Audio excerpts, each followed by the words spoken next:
हाल ही में जब अमेरिकी स्पेशल फोर्सेस ने वेनेजुएला के राष्ट्रपति निकोलस मादुरो को गिरफ्तार किया तो दुनिया को लगा कि वेनेजुएला में एक युग का अंत हो गया है। लेकिन राष्ट्रपति डोनाल्ड ट्रंप के इस साहसिक कदम ने एक पुराने और डरावने सवाल को फिर से जिंदा कर दिया है कि क्या अमेरिका एक और अंतहीन युद्ध की दहलीज पर खड़ा है।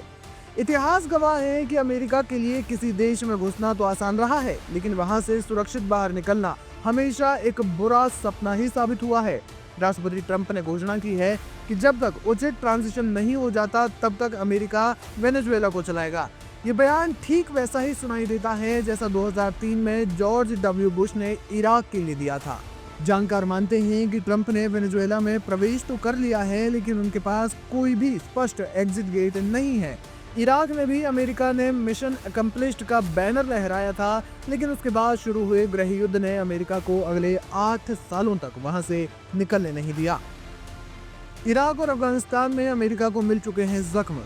ट्रंप की इस कार्रवाई को समझने के लिए हमें उन दो युद्धों की कीमत को याद करना होगा जिन्होंने अमेरिकी अर्थव्यवस्था और समाज को झकझोर कर रख दिया था। अफगानिस्तान में 20 साल का संघर्ष। अफगानिस्तान में अमेरिका ने $2.3 ट्रिलियन खर्च किए और 2456 सैनिकों को गंवाया। अंत में 2021 में अमेरिका को वहां से अपमानजनक तरीके से भागना पड़ा और सत्ता फिर से तालिबान के हाथ में चली गई। यानी कि इतने सालों तक अफगानिस्तान में लड़ने के बाद अमेरिका ने कुछ नहीं पाया। इराक युद्ध में भी फंसा था अमेरिका। इराक में सामूहिक विनाश के हथियारों को खोजने के नाम पर शुरू हुए इस युद्ध में 4508 अमेरिकी सैनिक मारे गए और करीब 2.1 ट्रिलियन का बोझ अमेरिकी टैक्स पेयर्स पर पड़ा। इतना पैसा बहाने के बावजूद हाथ लगी एक करारी हार। क्या ट्रंप प्रशासन वेनेजुएला में एक और 2 ट्रिलियन का दाव लगाने को तैयार है? ये सवाल आज हर अमेरिकी नागरिक पूछ रहा है। इराक की तरफ वेनेजुएला में भी तेल का एक बड़ा भंडार है।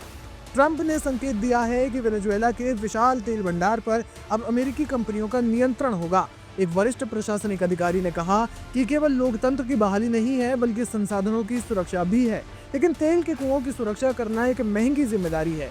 इराक में भी तेल की सुरक्षा के लिए हजारों सैनिकों को वर्षों तक तैनात रहना पड़ा, जो अंततः अमेरिकी बजट पर बोझ बन गया। वेनेजुएला के अपदस्थ राष्ट्रपति निकोलस मादुरो भले ही न्यूयॉर्क की जेल में हो, लेकिन वेनेजुएला की जमीन पर खतरा अभी भी टला नहीं है।